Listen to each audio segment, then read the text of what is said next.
You've heard it online. Those flashing, singing toys are toxic for your baby's brain. But before you purge every battery-powered gadget from your nursery, let's pause. What if the toys your baby loves are actually sparking skills you never noticed?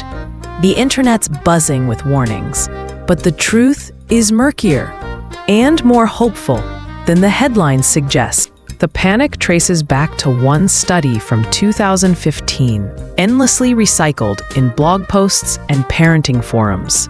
It's like a game of telephone.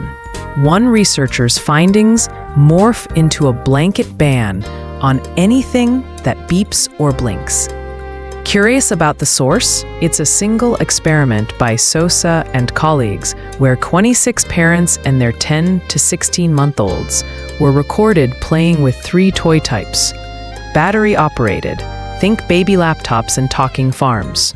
Traditional, wooden puzzles, blocks, and board books.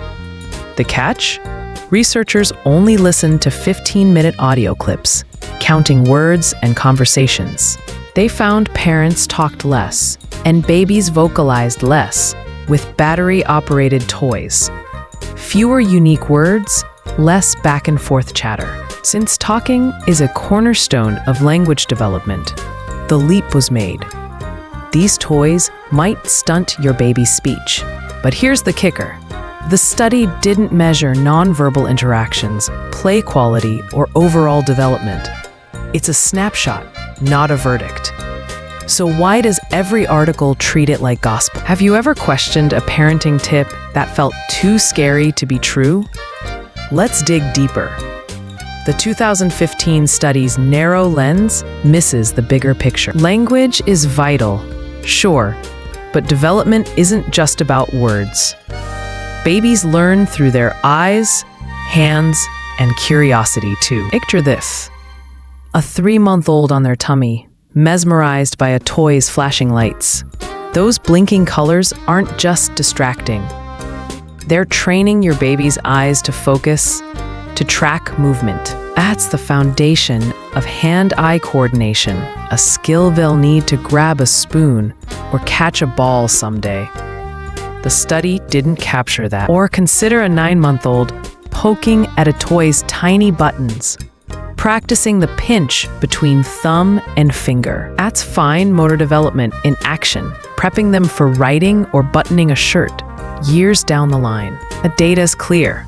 Visual tracking and motor skills are critical in the first year.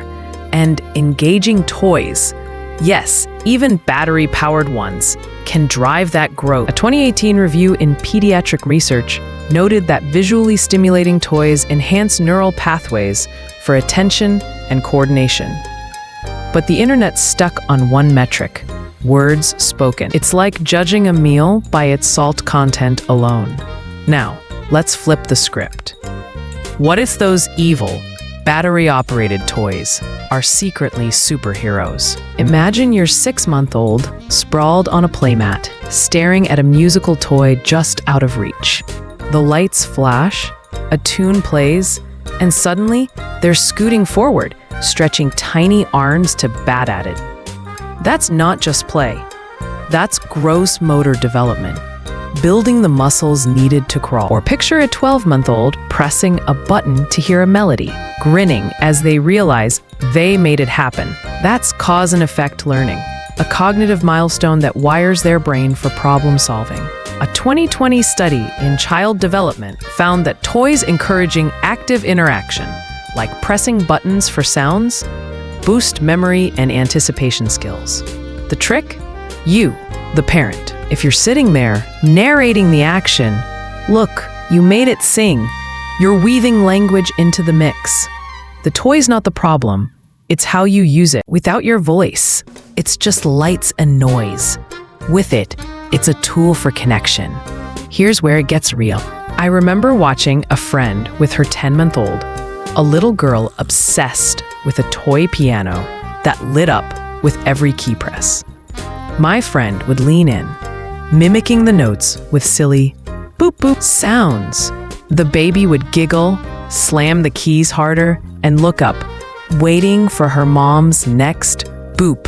That back and forth wasn't just adorable, it was teaching the baby to expect responses, to communicate without words. One day, the baby started mimicking the boop herself, her first attempt at a word. That's language development, sparked by a toy the internet loves to hate. It's not about the toy alone. It's about the moment you create with it. A 2019 study in developmental psychology showed that parental engagement during play, commenting, mimicking, or asking questions doubles the developmental impact of any toy, electronic or not. So why let a single study scare you off? You're the secret ingredient. But let's not get carried away. Battery-operated toys aren't magical. They're one piece of a bigger puzzle. Mix them with wooden blocks, soft toys, or even a kitchen spoon. Variety fuels growth. A 2021 study in Early Childhood Research Quarterly found that babies with diverse play materials showed stronger problem-solving skills by age 2. Too many toys, though, can overwhelm. Picture a room littered with blinking gadgets. Your baby might bounce from one to another, never diving deep. Research from Infant Behavior and Development 2017 suggests that fewer toys, say 3 to 5 per play session, lead to longer, more creative play. Try this. Set out a battery-powered toy, a puzzle, and a book. Watch your baby explore, then join in. Point to the book's pictures, stack the puzzle pieces, or dance to the toy's music. You're not just playing, you're building their brain. Here's a scene that sticks with me. I saw a dad at the park with his 8-month-old, a boy who was fussy and restless. Dad pulled out a little electronic toy, a spinning wheel with lights. The boy's eyes locked on it, and he reached out, swatting it to make it spin again. Dad started narrating. "Whoa, you're making it go fast." The baby laughed, swatted harder, and soon they were in a rhythm. Spin, laugh, narrate. That moment wasn't just calming a cranky baby. It was teaching him that his actions matter. It was bonding, pure and simple. Later, Dad swapped the toy for a stack of cups, and the game continued. Stack, knock down, laugh. That's the magic. Blending toys, blending moments. You don't need a PhD to make Playtime work. You just need to show up. So, no, those battery-operated toys aren't the enemy. They're tools, powerful when used right, useless if you lean on them as a babysitter. Balance them with other toys. Keep the pile small and talk, talk, talk.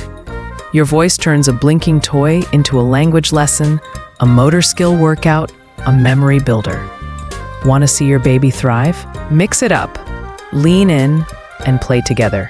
If this hit home, give it a like and follow for more tips.